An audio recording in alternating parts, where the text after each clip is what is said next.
tayo ang lahat para sa panalangin. Sa ngalan ng Ama, ng Anak, ng Espiritu Santo, Ama namin. Ama namin, sumasalangit ka, magbahit ang ngalan mo, magpasa amin ang kaharian mo. Sundin ang loob mo dito sa lupa para lang sa langit. Bigyan mo kami ng pagkain sa araw-araw, at bawain mo kami sa aming mga kasalanan, gaya ng pagpatawad namin sa nakasala sa amin. At huwag mo kami maitulog sa puso at kaligtaan kami sa aming samahan. Sa ngalan ng Anak ng Espiritu Santo. Magandang umaga, Integrity! Magandang umaga din po, Pilipining Ilocano. Okay, bago kayo magsiupo, maaari bang pakipulot muna ng mga kalat na nasa ilalim ng inyong mga upuan at pakiayos ang hanay ng inyong mga upuan. Magsiupo na. Ngayon, nais kong malaman kung meron bang liman sa aking klase ngayong araw. Magsiupo. Sabihin ang mahal ko o mahal ako kapag tinawag kayo. Nagkakaintindihan? Pipili lamang kayo kung mahal ko o mahal ako. Magsimula tayo kay Anyana James. Absent. Si Baloka. Mahal ko. Mahal ko. Bernales. Pakilakasan ng boses. Si Hamilo Roy. Mahal ako. Si Miranda Wayne. Mahal ako. Sana. Si Nieves Fritz. Ano? Mahal ako. Gusto mo yung mahal ka? Si Oret John. Mahal ako. Sana all. Si Pino Nino. Nino. Mahal ako. Pakilakasan ng mga boses ha. Si Ruben Arnel. Si Santos Christopher. Si Sarah Bossing. Mahal ako. Pakilakasan ng boses. Mahal ako. Si Sundo Kian. Mahal Si Timbao. Si Toripin. ako, ma'am. Sana. Sino ba ang nagmamahal kay Vincent? Samantha. Samantha. Sige, pumunta na tayo sa mga babae. Si Balinas Kimberly. Si Samantha. Anong sasabihin? Mahal ko, mahal ako. Mahal ako. Mahal ako ng mga. Sino bang nagmamahal kay Sam? Kaliamat Laika. Mahal ko. Mahal mo. Si Gulasino Crystal. Mahal ako. Si Hadok Chris. Mahal ko. Si Mantika Ayeka. Mahal ko. Mahal mo? Mahal. Sino mahal mo? Si Montes Vivian. Mahal ako. Mahal ako. Si Janalo. Si Saavedra Princess. Si Salado Ana Marie. Mahal ako. Si Togo Angel. Mahal ko. Si Tuling Krisha. Nako. Meron ba silang mga letter? Wala. Wala? Sige, pakisabi sa kanila na sa Lunes ay dumalo sila sa aking klase ha at huwag yung miban ha. Yes po. Okay. Bago ang lahat, tayo ay muna ay tatayo. Tatayo ang lahat. Tumayo ang lahat, tumayo ang lahat at igalaw ang ano ito? Kung sino hindi gagalaw ay pupunta sa harapan. Naiintindihan? Yes po. Sige, igalaw ang mga ulo. 1, 2, 3, 4, 5. Igalaw na igalaw na igalaw na igalaw. Ang kanilang mga, ano ito? Balikat, igalaw. Igalaw, igalaw, igalaw, igalaw. Ang mga bewang, igalaw. Igalaw, igalaw, igalaw. Oy, merong hindi gumalaw. Igalaw, igalaw, igalaw, igalaw. Oy, hindi siya gumalaw. Sa tuhod, igalaw ang mga tuhod. Igalaw, igalaw, igalaw ang mga paa. Ipadyak ang mga paa. Ipadyak, ipadyak, ipadyak. Pakalunan 5 beses. 1, 2, 3. Efek! Efek! Mabu! Mabuti at magsiupo na kayo. Ngayon tayo ay magbabalik-aral muna. Ano nga ba ang inyong ginawa kahapon? Kabanata. Gusto kong malaman nyo na kapag ako ay nasa inyong harapan, kayo ay makinig. At kapag kayo ay may mga ideya, O mga sagot, itaas ang mga kamay. Nagkakaintindihan? Nagkakaintindihan? Mabuti kung ganon. Ano ang ginawa natin kahapon? Ikaw.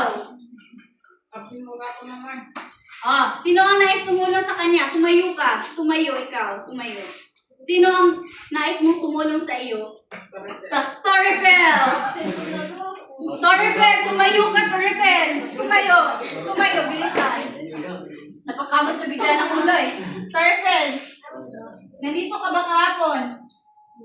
Ngayon, sino ang nais mong tumulong sa iyo?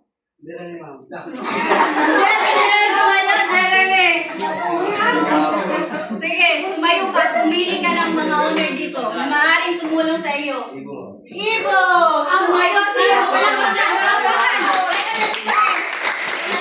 Naku po, si Ibo. Wala din siya kahapon. Kasi meron siya importante, ginawa excuse si Evo. Na ngayon, Evo, tumawag ka na isa sa mga klase mo na nandito kahapon. Jana, palakpakan si Jana. Jana, ano ang ating ginawa kahapon?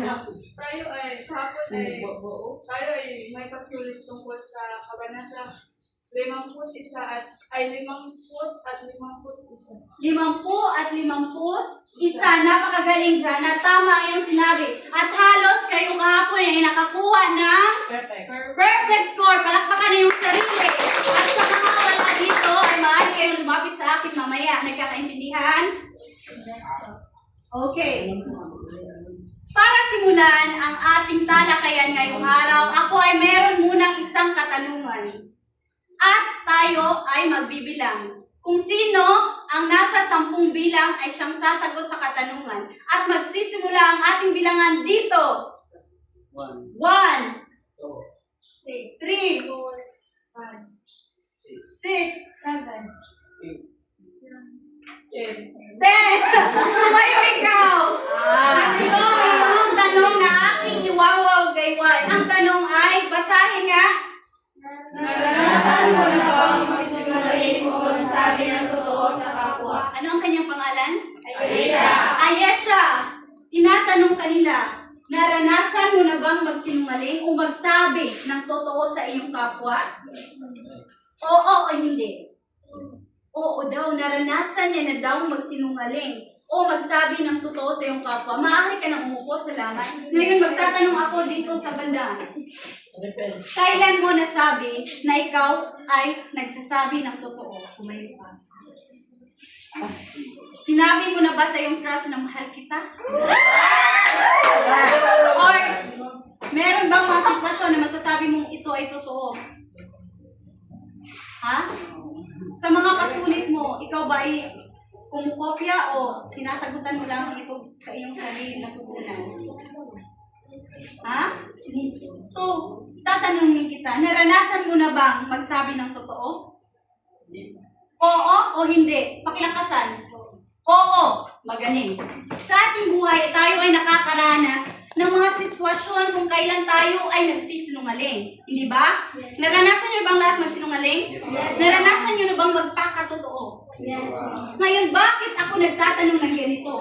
Ano ang koneksyon nito sa ating talakayan ngayong araw? Ngayong araw ay meron tayong layunin. At ang layunin ay, ano ang ating unang layunin? Pakibasa. Natutukoyan na isa na Isaya ang mga nangyayari sa kabanata 53 hanggang 54. Lahat. Nakapagigay ng pagtusagot sa dalawang kapatid. May pagkita ang tiyong ikilaw at populasyon sa pangalahat ng buhay. Nagpapahalaga ng ating mga masyarakat sa pagiging mapanuri sa mga sitwasyon ng pananahin. Magaling. Ang ating layunin ay ating lamang makakamit kapag tayo ay magtutulungan. Naintindihan? Tayo ay dadako na sa susunod na kabanata. Dahil tapos na nating talakayin ang kabanata 50 at kabanata 51. Tapos na ba tayo sa kabanata 53? Ha? Ha? Tapos na? Oo o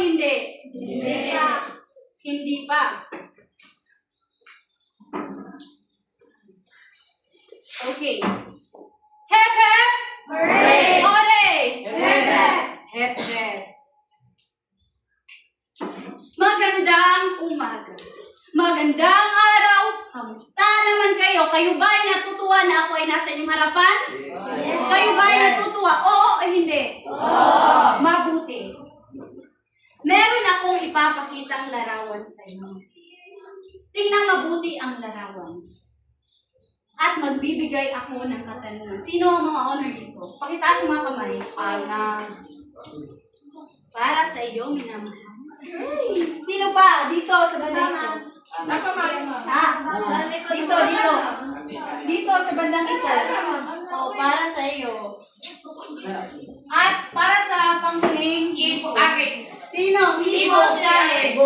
Si Ibo. Ngayon, tingnan niyo mabuti ang larawan.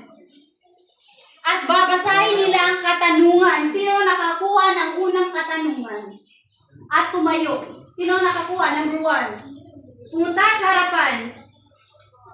Sige, basahin ito. Ano napansin mo sa larawan? Ang napansin ko sa larawan ay dalawang babae na nagchichismisan sa isang iba. Ang napansin ni Ibo ay meron daw dalawang babae na nagchichismisan sa isang babae. Tama o hindi? Palakpakan si Ibo. Mahusay. Ngayon para sa pangkat na ito. Ano ang inyong nakuha katanungan? Tumayo ka. Ikaw ang kasunod. Dito sa harap. Sige, pakilakasan lamang na yung boses niya, ha? Sa iyong palagay, bakit mabilis kumalat ang chismis sa isang komunidad? Bakit nga? Sa aking palagay, mabilis kumalat ang chismis sa isang komunidad dahil Okay lang, kung saan ka komportable. dahil kapag sinabi ito sa isa at yung sinabihan mo ay isang chismis din niya sa iba. So, ang ibig niya sabihin ay, kapag sinabihan ko siya, ay sasabihin niya din sa iba. Magaling, palakpakan natin siya. So, kung kaya, makalat ang chismis kasi yung chinichismisan mo ay nagchichismis din sa iba. Anong tawag sa kanila? Chismosa. Anong tawag sa kanila? Chismosa. Chismosa o marites. Ngayon, para sa panghuling pangkat, ano ang iyong nakuhang katanungan? Pumunta dito sa harapan at basahin. Ano ang maaaring epekto ng chismis sa taong pinag-uusapan? Ang maaaring epekto ng chismis sa taong pinag-uusapan ay maaaring siya maging isang mahiyain at ayaw nang makipaghalubilo o makipag-usap sa iba. Tama, palakpakan natin siya. Magaling, napakahusay. Tingnan niyo mabuti ang larawan. Ano ang kanyang nararamdaman? Siya ba'y naiiyak o hindi? Naiiyak. Sa tingin niyo siya ang pinag-uusapan ng dalawa? Yes. Ano kaya ang kanyang nararamdaman? Siya ba'y nalulungkot o magiging masaya? Ganon din ba ang inyong pakiramdam kapag kayo ay pinag-uusapan? Oo o hindi? Oo o hindi? Mabuti. Dahil ang larawang iyan at ang ating mga katanungan na ibinahagi sa bawat isa ay siyang magdadala sa atin sa susunod na kabanata. Ang Kabanata 53 at Kabanata 54. Kabanata 53 at Kabanata 54. Ihanda ang mga kwaderno at makinig ng mabuti. Mata sa mata, tenga sa tenga. Naiintindihan? Yes. Mabuti. Ang Kabanata 53 o pinamagatang ang mabuting araw ay nakikilala sa umaga. Natalakay na natin ang tungkol sa tatlong anino, hindi ba? Naalala niyo pa ba? Naalala niyo pa ba sina Ilyas at si Ibarra nagkaroon ng sugal? Sino nga uli ang nanalo? Si Lucas. Si Lucas pala at si Ibarra. Mabuti at makinig kayo.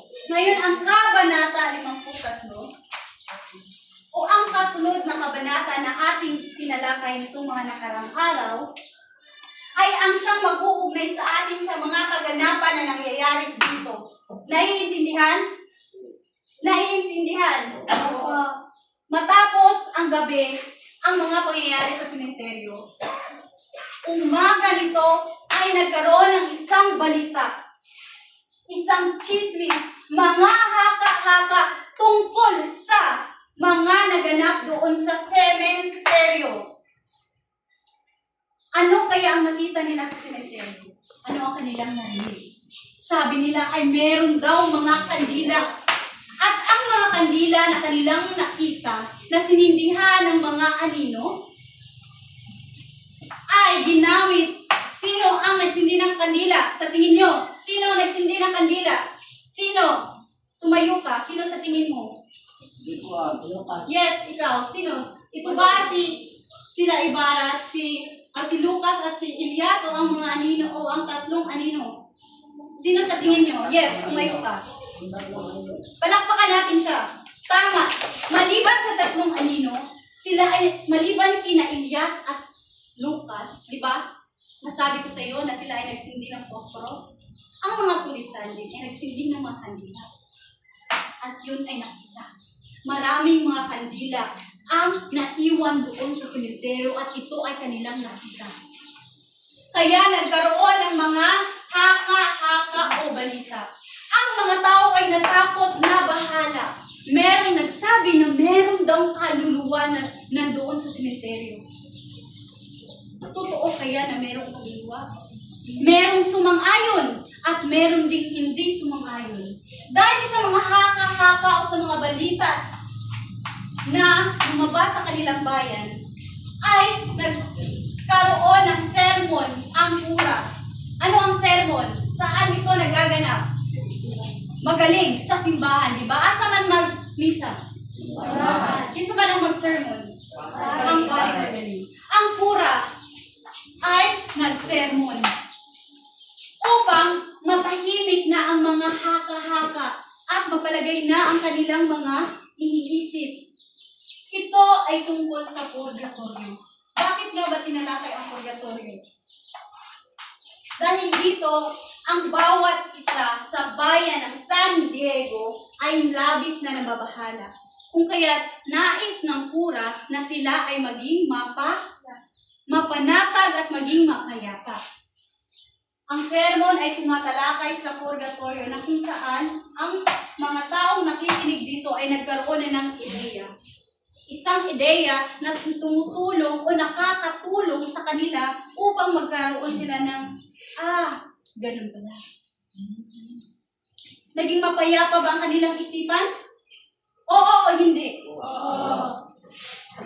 Matapos ang sermon ng kura ukol sa purgatorio na siyang nakatulong sa mga tao na maging mapanatag ang kanilang mga isipan, ay si Don Filipo. Kilala niyo ba si Don Filipo? Ha? Nakikilala niyo ba si Don Filipo? Siya ang alkalde mayor. Naiintindihan? Siya ang alkalde mayor ng San Diego.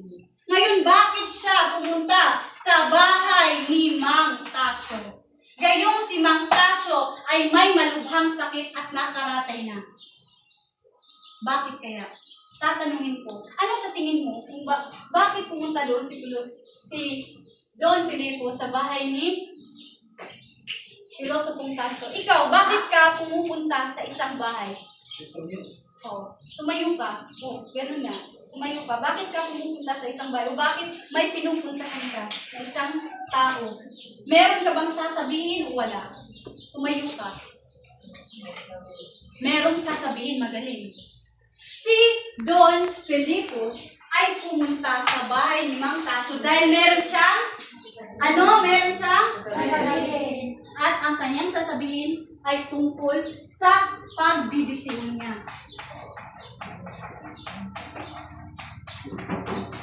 Si Don Filipo ay nagbitiw na. Si Mang Tasio na may malubhang sakit na nakaratay at narinig ang balitang ito ay labis na nalungkot. Nadismaya. Bakit ikaw ay nagbitiw? Bakit nga ba siya nagbitiw? Sabi ni Don Filipo, ako ay nagbitiw. sapagkat hindi ko alam. Tila ako'y walang kwentang alkalde ngayon. Ako ay may nadakip na mga gwardya sibil. Ngunit sa utos ng general, sila'y pinakawalan ng hindi man lamang iniimbestigahan. Tama ba yun o hindi?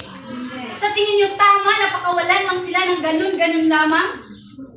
Sino ang sumasang-ayon na papakawalan? Sino ang hindi sumasang-ayon? Sino? Kayo ba ay nasa side ni Don Filipo? Ha? Kaya yun ang naramdaman ni Don Filipo. Siya ay nalungkot. Bakit sila papakawalan? Ngayong nais ko pa silang imbestigahan. Sila ay may mga nagawa ding kasalanan. Pero sa utos ng general, sila'y pinakawalan ng ganun-ganun lamang. Bakit kaya?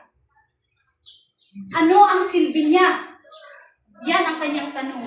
Siya ay nagbitiw ng 2 beses. Una, nagbitiw siya, ngunit hindi ito tinanggap. Bakit hindi tinanggap? Sapagkat sabi ng general, napapatapusin muna ang fiesta.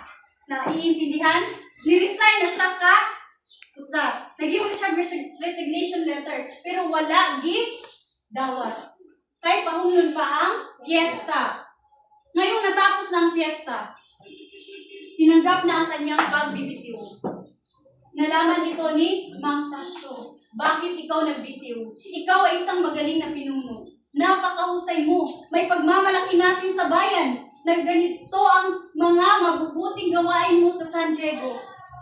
Bakit ka nagbitiw? At ngayon nga sabi ni Don Filipo, ano ang aking silbi? Gayong hindi naman ako pinapatuloy. Gayong meron namang may makapangyarihan. Ha? Na-imagine nyo? Hep hep! Hooray! Hep hep! Hooray! Mabu-mabu? Mabuhay! Nakikinig ba ang lahat? Mabuti. Sabi ni Mang Tasyo, mata sa mata, tenga sa tenga, makinig ng mabuti. Sabi ni Mang Tasyo, ako ay labis na namimili. Sino na ang mamunas sa aking bayan? Isa kang mabuti at marangal na pinuno. Ngayon, sinabi ni Don, si Ibarra nga. Si Ibarra nga na siyang sumusunod sa mga utos ng mga praile, ng mga kura. Siya ay sumasabay sa alon at gumagawa ng mabuti ano nangyari. Ngunit sabi ni Mang Tasyo, huwag mong idamay dito si Ibarra. Si Ibarra ay naiiba sa iyo, sapagkat si Ibarra ay sumusunod sa kabutihan. Siya ay sumusunod sa agos. Habang ikaw ay tagapasunod. Siya ay tagapasunod sapagkat siya ay pinuno, hindi ba? Tama o hindi? Siya ay tagapasunod. Gayong si Ibarra ay sumusunod. Naiintindihan niyo? Ngayon, ang sakit ni Mang Tasyo ay mas lalong lumala.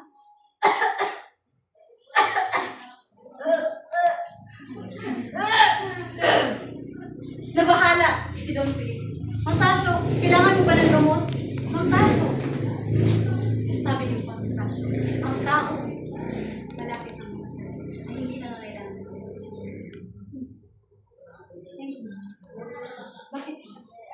Bakit? Ano, tumayo ka. Meron kang sinasabi. Bakit kaya?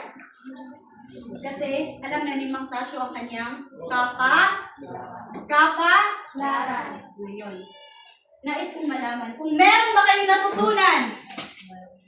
Meron o wala? Meron. Lakasan, meron o wala? Meron. Mabuti naman kung ganun. Ang Kabanata 53 o ang mabuting araw ay nakikilala sa umaga. Palakpakan. Ngayon ang nasa ba kayong bumako sa susunod na kabanata? Handa na ba kayo? Handa na ba? Ako napakahina. Handa na ba?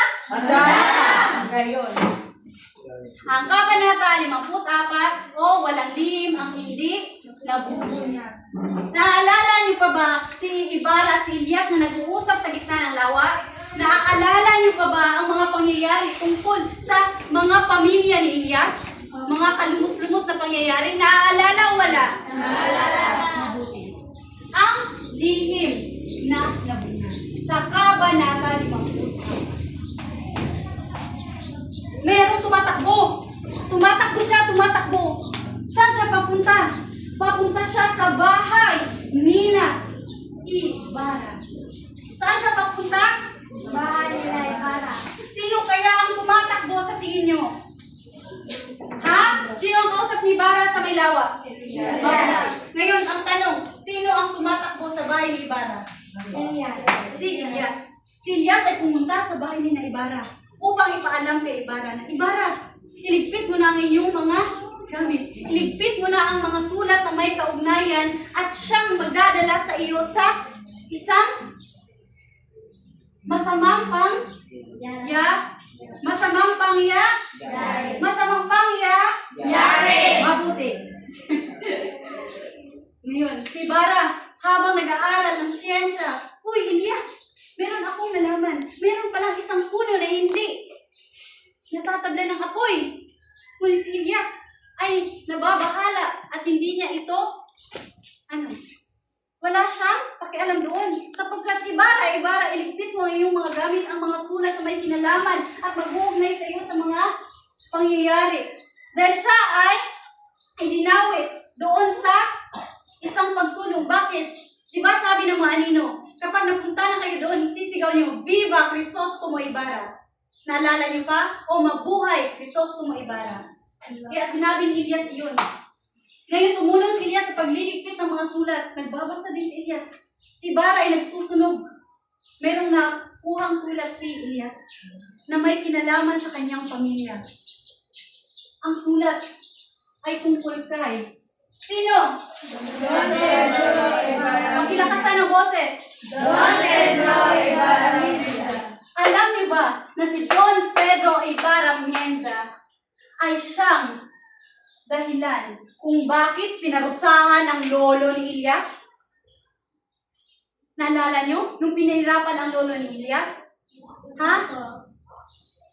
Si Don Ibarra Mienda pala ang siyang dahilan kung bakit ganun ang nangyari sa lolo ni Elias, pati na sa kanyang mga angkan. Nabasa ito ni Elias. Don Pedro Ibarra Mienda. Matagal ko na itong hinahanap. Siya ang dahilan kung bakit ganun na lamang ang nangyari sa aking pamilya, kung bakit namatay ang aking lolo, ang aking ina, si Concordia, ang aking tiyo at ang aking amo. Labis siyang nagalit dahil ilang taon na rin niyang hinahanap ang dahilan, ang punot-dulo kung bakit ganun ang nangyari sa kanilang pamilya. At lolo lang pala ito ni... Kakisa ni lolo? Kung kaya't labis siyang nagalit. Nagalit siya, nagalit, napupuot ng galit. Kumuha siyang balaraw. Alam niyo ba yung balaraw? Balaraw. Yan yung forma. Ito ang balaraw. Isang matulis na, Espada. hindi ito espada. Kusok here. Matulis ang balaraw. Nais niyang patayin si Ibarra.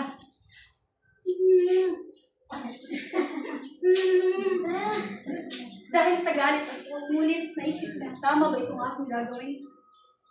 Dahil hindi niya alam ang kanyang gagawin, ay iniwan niya si Ibarra. Siya ay tumakbo ng tumakbo. Dala ang puot at galit nang nalaman niya na ang lolo para ni Ibarra ang siyang dahilan kung bakit nangyari ang ganung kasamaang palad o kalumos-lumnos na pangyayari sa pamilya ni Elias. Naiintindihan niyo? Naiintindihan niyo ba? Naiwan si Ibarra na nagsusunog ng mga papel na hindi niya alam kung bakit ganun ang nangyari. Bakit ganun ang nangyari? Ang Kabanata 54 o walang lihim na hindi nabubunyag. Maliban doon, sa isang lihim, nagkaroon pa din ng isang lihim. Dahil nalaman ni Padre Salve na meron palang lihim na paglusob sa kwartel at sa simbahan, kung kaya pumunta siya kina Alperes, kilala niya si Alperes? Pumunta siya kina Alperes at nakipagsabwatan. Dahil ang mga anino ay may planong lumusob, sina Padre Salve at Alperes din ay may lihim na plano na paghandaan ang kanilang paglusob upang sila ay madakip. Yun ang mga lihim na nangyari sa Kabanata 54 Una ay nang nalaman ni Elias na ang lolo pala ni Ibarra ang siyang dahilan. At ang pangalawa ay ang plano ni na Padre Salve at Alperes na dakpin ang mga tulisan. Ngayon, naiintindihan niyo ba ang aking tinalakay? Hep, hep! Naiintindihan? Napakahina. Naiintindihan? Mabuti. Ngayon tayo ay magkaroon ng pangkatang gawain. Wala na ba kayong mga katanungan? Sino ang may nais itanong? Wala na? Wala? Dito. Wala na kayo tatanong? Dito. How about doon? Ngayon tayo ay dumako sa pangkatang gawain. Ito ay facts or bluff. Kayo ay aking hatiin sa tatlong grupo. Sapagkat konti lamang kayo. At ito ang magiging group 1.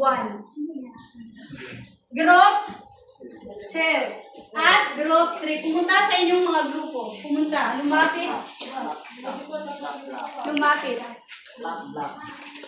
Pumunta sa grupo sapagkat meron kayong pamantayan. Tamang sagot, 20 puntos.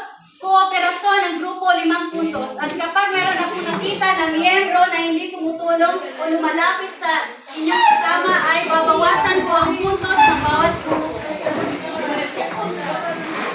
At tamang oras ng pagtaas ko. Ngayon, handa na ba kayo? Handa na ba? Handa na, Hepe? Asa na group 1? Hepe, group 1? Group 2, Hepe? Group 3, Hepe? Handa na ba lahat? Ngayon, makinig. Una, ang pamagat ng Kabanata 54 ay walang lihim na hindi nabubunyag. Wait, hindi pa ako. Hindi ko pa sinasabi itaas ang sagot ha. Ngayon, ang pamagat ng Kabanata 54 ay walang lihim na hindi nabubunyag. Ito ba ay fact or bluff? 1, 2, 3, itaas! At ang tamang sagot ay fact. Palakpakan ang bawat membro. Kayo ay nakapunta. Ngayon, para sa panghuli. Ikalawa, isinumbong ni Padre Damaso ang planong pag-aalsa. Fact or bluff? Isinumbong ni Padre Damaso ang planong pag-aalsa. Fact or bluff? Wait. 1, 2, 3, itaas! Ano ang sagot? Ito ay bluff. Sapagkat hindi naman si Padre Damaso. Siya si Padre Salve. Padre Salve, mabuti. Para sa ikatlong katanungan. Pinagbintangan si Elias bilang utak ng paglusog. Pinagbintangan si Elias bilang utak ng paglusog. Kooperasyon ng grupo, tumulong lahat ng membro. Pinagbintangan si Elias bilang utak ng paglusog. 1, 2, 3, itaas! Oy, merong fact, merong bluff. Ngayon, ano ang sagot? Ito ay bluff. Isa pa ang sagot. Ito ay bluff. Sapagkat hindi naman ito si Elias. Siya si Ibarra. Ngayon, ang unang grupo ay hindi nakakuha. Ikalawa at ikatlo. Para sa ika-4, sinabi ni Piloso Potasio na nagbago ng panahon. Sinabi ni Piloso Potasio na nagbago ng panahon. Fact or bluff? Isa, dalawa, tatlo. Itaas ang sagot. Ito ay fact. Tama. Tama lahat ng grupo. Para sa ikalima, kumalat ang chismis tungkol sa ilaw ng sementeryo. Fact or bluff? Kumalat ang chismis tungkol sa ilaw ng sementeryo. Fact or bluff? 1, 2, 3, itaas! Itaas, group 1. Ito ay fact. Tama kayong lahat. Para sa panghuli, ang pamagat ng Kabanata 53 ay ang mabuting araw ay nakikilala sa umaga. Ang pamagat ng Kabanata 53 ay ang mabuting araw ay nakikilala sa umaga. Fact or bluff? 1. So, mag-usap kayo grupo-grupo. Ano ito? 3. Itaas. Itaas. Ito ay fact. Sino nakakuha lahat? Para sa ano ito? Para sa unang grupo, 1, 4, 5, 10, 15. Ito ay 10, 15, Kayo ay nakakuha ng, tama ba yung 2?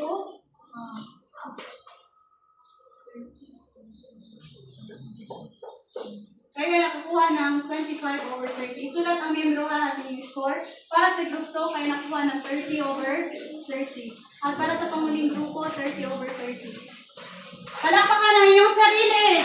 Palakpakan! Nakakahusay at nakakalain na inakasulat. Huwag kalimutan sulat ang miyembro at ang inyong score. Naiintindihan? Ngayon, ibalik ang hanay ng inyong mga upuan.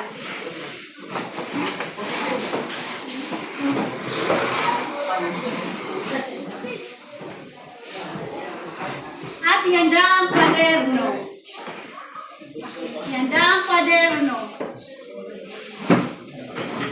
Dahil tayo ay magkakaroon ng pagtataya, dito sasagutan nyo ng kayo lamang gamit ang inyong mga natutunan. Kung ito ba ay Kabanata 53 o Kabanata 54. Ballpens up? Ballpens up. Kayo ay magsimula na. Bibigyan ko kayo ng ilang minuto.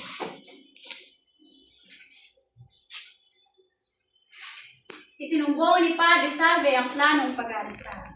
Isinumbong ni Padre Salve ang planong pag-aarisal. Pinagbintangan si Ibarra bilang utak ng pagluson. Pinagbintangan si Ibarra bilang utak ng pagluson. Nalaman ni Elias na ang lolo ni Ibarra sa kasawian ng kanyang pamilya.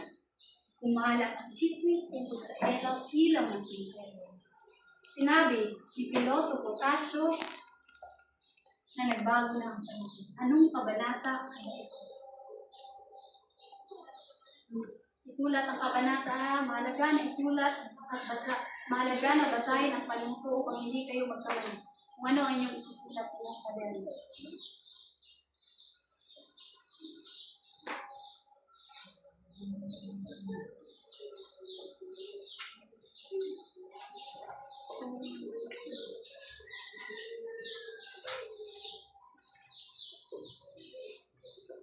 Tapos na? Wala pa. Sino ang tapos na? Itaas ang kamay. Okay, sige. Antayin natin yung iba niyong kaklase.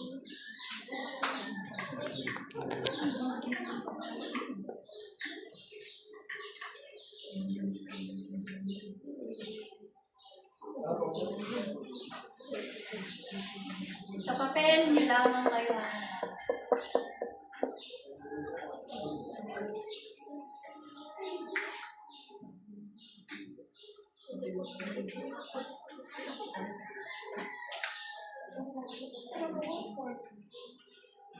Diba ang kabanata 54 ay tungkol sa mga lihim? Meron 2 lihim, pinaaral mo. Ang kabanata 53 ito ay tungkol sa pumunta si Don Filipo sa pinansin. Tapos na ba ang lahat?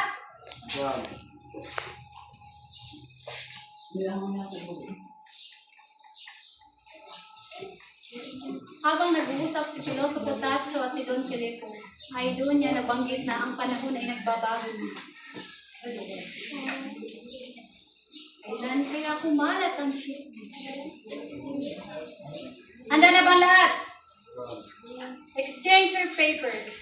5, 4, 3, 2, 1. Isulat ang pangalan at wawastuin natin ang inyong mga sagot.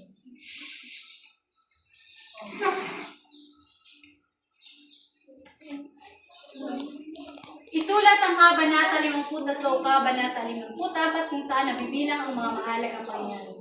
Isinumbong ni Padre Salve ang planong pag-aasa. Anong kabanata ito? Kabanata 54. Magaling. Para sa ikalawa, pinagbintangan si Ibarra bilang utak ng paglusog. Kabanata 54. Tama. Para sa ikatlo, nalaman ni Elias na ang lolo ni Ibarra ang sanhi ng kasawian. Magaling. Kabanata 54. Para sa panghuli, para sa pang-apat, kumalat ang chismis tungkol sa ilaw ng sementeryo. Kabanata 53, tama. Sinabi ni Piloso Potasio na nagbago na ang panahon. Kabanata 53. Ulitin ko ang sagot. Para sa una, Kabanata 54. Ikalawa, Kabanata 54. Ikatlo, Kabanata 54. At para sa apat at pang-5 ay Kabanata 53. Ngayon, let's record your score. 5. Ilan ang nakakuha ng 5/5? Lahat. Wow. Sige. Alright. Anana James. Anyana. Baloka. Palakpakan. Bernales. Si Hamilo. Palakpakan. Si Pino Nino. Palakpakan. Robel. Si Santos Christopher. Si Jeremy. Palakpakan. Si Ian. Absent. Si Edimer. Absent. Vincent. Palakpakan. Si Miranda. 5. Palakpakan. Meron bang tinatawag sa mga lalaki? Ano yung pangalan? Si Rex Joseph Ilan. 5. Palakpakan. Si Ore. 4. Palakpakan. Meron ba yung tinatawag? Sarah Boseng. Wala pala eh. Tapos na eh. Ngayon para sa mga babae, ha? Si Bintulan Samantha. Palakpakan niyo siya. Si Bilabos Charmaine. Palakpakan. Pakilakas naman na yung palakpak. Si Crystal. Palakpakan. Si Chris Ares. Palakpakan. Si Mantika. Palakpakan. Si Moreno. Si Montes. Palakpakan. Saavedra. 5. Palakpakan. Coco Angel. 5. Colleen Grisha.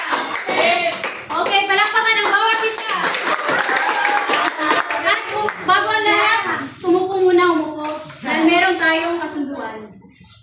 Para sa araw ng Lunes, aralin ng maaga ang Kabanata 55. Basahin ang ang kasunduan. Ulit lahat. Basahin ang pag-aralan ng mga susunod natin tungkol sa Nagkakaintindihan? Nagkakaintindihan? Oo, hindi? Oo! Ngayon, tumayo ang lahat. Hep, hep! Hooray! Mabu? Ngayon, sa ngalan ng Ama, ng Anak, ng Espiritu Santo. Purihin ang Panginoong Diyos. Sa ngalan ng Ama, ng Anak, ng Espiritu Santo. Paalam grade 9 integrity. Paalam din po. Piliin